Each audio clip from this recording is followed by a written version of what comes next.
Welcome to Chamber Talk, proudly presented by North Orange County Chamber. I'm your host, Andrew Gregson, and today we have the honour of welcoming Mayor of Fullerton, the Honourable Nick Dunlap. Thank you very much for coming in today, Nick. Thank you for having me.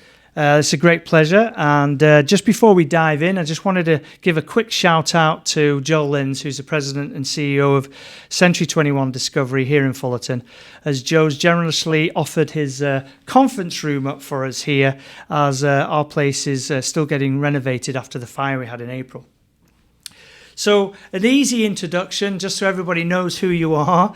Do you mind sharing a little bit about your background as you were growing up here in Fullerton and things like that? Sure. Andrew, well, thank you for having me. And as you pointed out, my name is Nick Dunlap, and I am currently serving as the mayor of Fullerton. I was born and raised here in the city of Fullerton, graduated from Troy High School. I'm a third-generation Fullerton resident, and now raising my family here myself. So I've got fourth-generation Fullerton kids, and I think that's something that's been really special for us. I come from a family. I've got three brothers and sisters, so there's four of us total. And now with my own kids, we're kind of able to share those, common memories, right, of and experiences of growing up in Fullerton. And I think that's something that I always try to bring with me to my role as a council member, because Fullerton is just such a great place to grow up, and it's a great place to raise a family. Do your other siblings still live here in Fullerton or around here? Actually, for the first time in a long time, we are all back in Fullerton. Wow. So, my youngest brother, actually, there's a 15-year gap between us. And he actually just bought a house, and he's just around the corner from me. So that's cool. So it's great. Yeah. So he's a good neighbor. He's a good neighbor. Exactly. Yeah. So also helpful for babysitting in between. Oh well, that's good. Yeah, that's helpful. Having mom 2.5 miles away and younger brother a mile away is great. Oh yeah, that's fantastic stuff. That actually is very good. So being a long life resident so far in Fullerton, what are some of your most fondest memories as you grew up here? Well, I think it's the moments like just the important life moments, right? Like we've got, the youth sports memories, right? Whether it's, playing like NJB basketball or at the Boys and Girls Club and winning tournaments and, winning leagues and championships and things like that as you grow up. Or it's the Golden Hill baseball, like divisional or sectional championships and things like that. But it's all those things I think that shape us, and it's those things that kind of carry forward. And so those are some of the things I think, as far as memories go. I will say my younger brother was a much better baseball player than I, and he made it up into the collegiate ranks, but wow. Got to have a nice experience actually coaching him when he was younger at Golden Hill, where they also made a strong run and got into the sectional championships and things like that. But it's really great because a lot of those kids and the relationships that you form at those times kind of carry with you for the rest of your life. So I know that you have a career in real estate, and we're going to go into that in a little bit. And I'm assuming, like most kids when they're growing up, did you spend a lot of time downtown because your father had properties down there, or was it like your playground even though it was work? Well, it was, and so as you pointed out, I'm the oldest of four. And, growing up, I worked probably from the time I was 7 or 8 years old with my dad. And, he was building his company at about the time I was growing up. And so it probably started first as like a carpool buddy, right? Hey, come with me to do this. But, naturally, I took a liking to real estate. And, I think one thing that's unique is his business is focused a little bit more on redevelopment and historic preservation. And one of those properties happens to be the Villa del Sol in downtown. Mm. And it's always interesting because when he acquired that property, it was the early 90s, and the building had actually fallen into quite disrepair, and it was in foreclosure. And basically, they acquired the property because at that time they had to do a really significant seismic retrofit, and there were not a lot of people who were equipped to do that. And so, he had, for years, actually, his original office was just across the street on Harbor Boulevard. And so he had seen this property and celebrated, many accomplishments and deal closings and things at the cellar over the years. And so, or maybe even going back into the Pumpernickel, the old sandwich shop that was in the courtyard, but really saw the opportunity to acquire, preserve, and maintain for the long term this, really this jewel of our community. And so he, having been somebody that really had only experience in the apartment business, kind of figured, hey, well, how difficult can it be? And, raised the money and acquired the property. And, they still own it to this day. And it's, I'm proud to say it's I think, still a gem in our downtown. And actually, as you know, I think it was once back in the 20s was the home to the Chamber of Commerce. Yeah, it at was. some You point. sent a picture a while ago. Yeah. Yes, it was. That's Yeah. right. They were there. Is that a historical building, that? So it's on the local. It is on the local register. Okay. It's not on the national register because in the so when it was originally built in the 1920s, it did not have the front of the property that is now closed off from Harbor. Actually, used to originally it opened to Harbor. Right. And but I think about the 60s to 70s, they put on the front part of the building, which is nice because it added a terrace. But Yes. in doing so, it removed it from being in standing for the national registration register. Yeah. Mind you, maybe that's a blessing as well, though, because sometimes you can't do a lot with historical buildings. can you? Exactly. But one thing that was interesting. So as a kid, I being the low man on the totem pole, I got to go work for his labor crews, and then they would of course put me to do all the grunt work. And one of the great things was when we were at the time. Excavating sort of the footings at the front on Harbor Boulevard where Cafe Hidalgo is now, we actually found like horseshoes because that was where the original, horse ties were on Harbor Boulevard, Yeah. Dating back to the 20s and likely before. It's amazing, really. There's a few pictures out there of when Fullerton sort of really was starting. And it's hard to believe that where Commonwealth and Harbour is the first time where they stuck the stake in the ground and claimed it back in the 1800s there. It's pretty amazing, really. Yeah. And how close it is. Oh, yeah. Because they'd have started from the centre point and worked out, wouldn't they? Exactly. Yeah, it's pretty cool, that. Yeah. So, balancing roles is very difficult, and you've been on the city council now for a few years, but you are also a husband, a father, and you are also a business owner. And so how do you manage to balance those responsibilities? And I know the public think, oh, you're the mayor, it's easy for you. It's not easy. You're giving up a lot of your time. So if you could share some of that. Yeah, I think first and foremost for me, the big thing is that kind of my passion to contribute to the community I live in is stronger than, the obstacles and the turbulence that you face. And at times it can be frustrating, but I've really tried to kind of push politics aside and really focus on what's good and what's best for our community. And I think with that, we really need more practical, moderate people because I think you tend to hear from people who are on this side or this side, but most people are right in the middle. Yeah. And, I think sadly or unfortunately or maybe even naively, people expect that things are just going to work out how they should. And unfortunately, I think because of that, people don't get as involved or kind of speak up. And so we really need moderate, good, moderate, practical people to get involved in serving. I hate to call it politics. I know it is considered politics, but I consider it really a lot more about, community service. But, for me, I just try to prioritize as best I can. And obviously, I have to support my family, so that comes first. And then I have to, obviously be there for my family. And that's, I should say that family comes first. But then providing for the family second. And then, of course, the time that I can dedicate to, to my role as a council member and this year serving as mayor. Do you find it a challenge? Because, living here all your life, growing up around it, your family being here for so long, some of the things that come to city council, I mean, they could be not directly hurtful, but just in general because you care so much. How do you balance that? It is, and that is a frustration. On occasion we see things that are like shiny objects that Sure. are not really important, not really going to take the city in the right direction, or even maybe have an impact on the city. And there's a tendency for the media or local media to focus on those things. Mm-hmm. But I think really we have much bigger issues at hand. And there are also, just like we've got our challenges, I think there are also a lot of good things happening in the city. And so I've really tried to take this year as mayor. One of the things I've really tried to spearhead is just recognizing some of the great accomplishments of our fellow Fullertonians, and then also, being here to advocate for kind of the growth and development activity that we need in our city. We need somebody that can be a strong leader. We need somebody that knows the city to be able to stand up and say, hey, like this is really what we need here, and to kind of take things to initiate those discussions and try to move things along.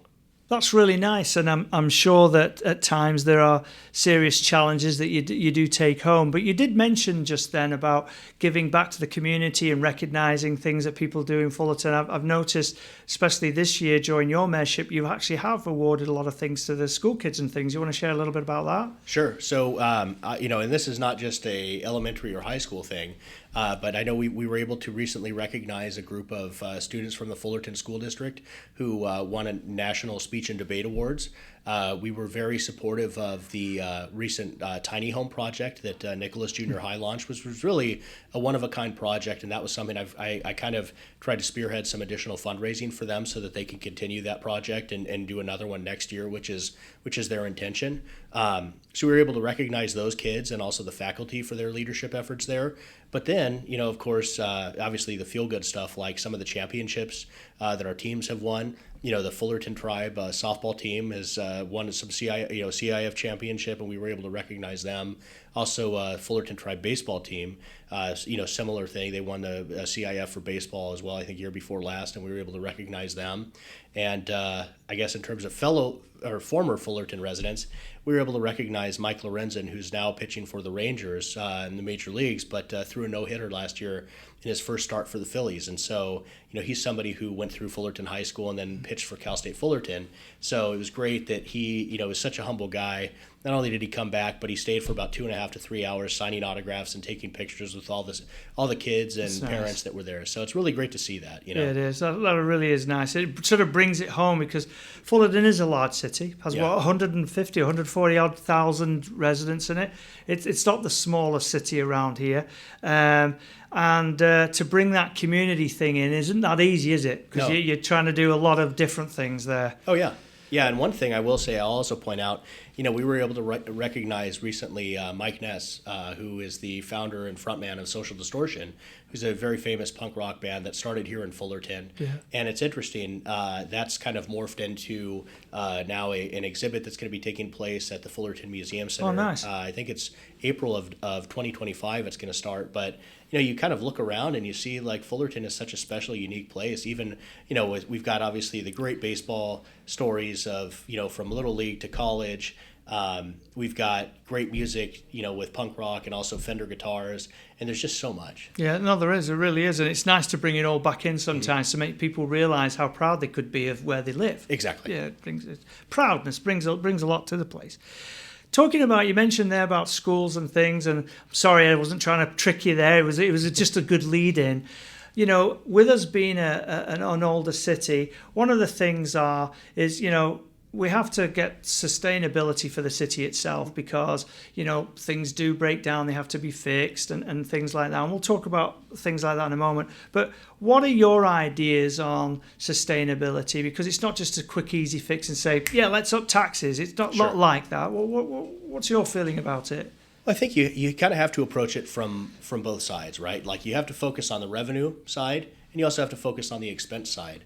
And so when you say sustainability, I naturally think of sort of energy conservation and those things. And I know that's not necessarily the context you meant it in here, but I say this because, the city recently underwent basically a 2 or 3 year program with the company Noresco. So we brought this company in to do like an exhaustive audit of city facilities and systems to figure out, hey, where we can invest to improve these systems and ultimately save money because we're replacing antiquated equipment. So ultimately it's going to result in savings over time. Right. And so that's something that resulted in, I want to say it was $15 to $16 million savings, for the city over time. That's a large amount of money. Which is a big chunk of money. Yeah. And I think to your first part, what we're starting to see, we have, if you drive around town, you can see any number of sites where there's residential, retail, and industrial development taking place. And collectively, there's about $1.5 billion in projects that are underway right now. And so the reality is those, I think once completed and once those are online, we're going to see a boon to the property tax revenue. But not only are we going to see a boon to property tax revenue, we will see the short-term uptick in sales tax as the people who are working there, are shopping and going to do business at other establishments in Fullerton. But then also the new residents that will be here in Fullerton as a result of these, the new housing units in some cases, both for sale and for rent. Sure. And then also on the retail and industrial side where people are coming to from and from Fullerton, that'll be a great help for us as well. These new trips to Fullerton and people who will see and be here and think, hey, I'd like to live here as well. I think you've got a great point there, and a lot of it is to do. Sometimes you've got to think a little bit outside the box there. Some of the new developments that are coming in, as you mentioned, in time, they are going to bring a lot more revenue into the city and jobs and everything else that just keeps that steady flow, doesn't it? So I totally agree with you there. Are there any sort of like new incentives or plans that you're bringing to the city, or you've seen that are coming into the city? Sure. Well, I think one thing that's really exciting in terms of a process is that today about 95% of our permits that you can apply for in the process of opening a business, building an ADU, getting a conditional use permit or pulling permits to maybe redevelop or expand a commercial site, 95% of those permits can be pulled online. And so that puts us ahead of a number of large cities in Orange County, including, Newport Beach, Irvine, and Santa Ana. Sure. So, the reality is it's nice to see that we're smaller than those cities, but that we're kind of ahead in that sense. No, it is. And I think that's where we need to be smart about it and really leverage the technology that's out there to help streamline some of those processes. Because I think the public sector is a little different than the private sector in that, private sector, I think, over time has learned to adapt and outsource and leverage sort of technology. And especially today, AI is all the craze, and people are talking about how to integrate that into maybe private sector business. So I think there's going to be some other opportunities on the public sector as well. I think it's important to be, receptive and adaptive to that as these opportunities present themselves. So moving into sort of like housing and grants and other bits and topics that are mainly highlighted here in Fullerton. Housing is a significant issue for many residents, and I know there are a few housing projects and plans. You want to share a few that are in the pipeline right now? Yeah, sure. So actually, just today we had the groundbreaking of Point Common, which is located at 1600 West Commonwealth, and this is a 65-unit affordable housing community. It'll have 1, 2, and 3-bedroom units. I think, and those are for residents who earn in the area or in the range of like 30 to 70% of the area median income. And so that's obviously much needed in our town. It's really interesting. In the process of doing research for this, I learned that about 6.5% of the city's rental housing units are actually designated as affordable. And so I know that's obviously one of the concerns that we hear about frequently at council meetings, something you read about in the paper, not just here in California, but elsewhere in the United States. And I was actually delighted to learn that Fullerton has a little bit higher than, say, our neighboring cities here. So I can't say that the city is necessarily leading there, but I think that as a council, and certainly this current council, has definitely I think made great strides to to welcome housing to the city and to try to balance that with resident and community concerns so that we can preserve the quality of life. Now, you're in the real estate industry, so you definitely know a lot more about this than me. But when you mentioned affordable there, and I'm not trying to trick you or anything, it's just, just so everybody knows, is that affordable where they're saying it's affordable with everybody compared to the housing, or affordable where people who are earning less than $100,000 a year could afford to buy a home? Oh, sure. So I guess that would be, and I think the way they distinguish between that is there's capital A affordable and lower A affordable. Oh, okay, right? okay. But so this will be capital A affordable, and what that means is that within that income range, so people who are earning between about 30 to 70% of the area median income, which for Orange County, I want to say is about $120,000. Yeah, it's around there, yeah. Range. Yeah, so that's people earning 30 to 70% of that would actually qualify to live in one of these these apartment homes, and as a result of that, they would pay a highly discounted rent. Now, moving, because this is a great little segue there, so great job. ADUs, like that sort of fits into this other bracket, right? It does, and I think ADUs, it's like, to use a baseball analogy, it's kind of like playing small ball. But I think this is something where we will continue to see, and I think it's for good reason. It's a cost-effective way for somebody to add, another unit to their property, and I think they can do so. And in doing so, they could still, it won't be out of character for their neighborhood. and they can accommodate a family member or another a friend or another resident, just somebody who might be interested in a rental unit. I think those are other ways that we could be creative about solving some of the housing needs facing our community. Now, moving forward, and I'm sorry, I'm a little ignorant on the topic, but if somebody builds an ADU in time, are they able to parcel that off as separate property and sell it, or how does that sort of? So that gets a little complicated. There have been changes to the state law in recent years, and I'm gonna probably butcher this, but essentially the nuance is that you can't have like an odd-shaped or over-shaped lot or oversized lot. So basically, if you did own like a large lot, it is possible to effectively complete a lot split, and this is under state law. So this is not something that Fullerton like codified or introduced. This was something that was entirely driven by the state, where the state basically said, hey, like if you've got a 10,000 square foot lot with one house, you could effectively complete a lot split, and then you could add a house with an ADU on one, and then you could add an ADU to the house on the other. And there are some separate nuances there where, depending on kind of the setbacks and the locations, that there's the potential for more to be added. Right. But it's really interesting because we've seen and heard from residents in the community who have been quite frustrated with folks who are really trying to kind of push the limits on some of these ADUs and what they do.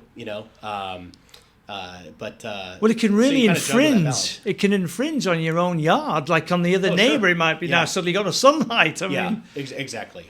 And so I think that's one thing.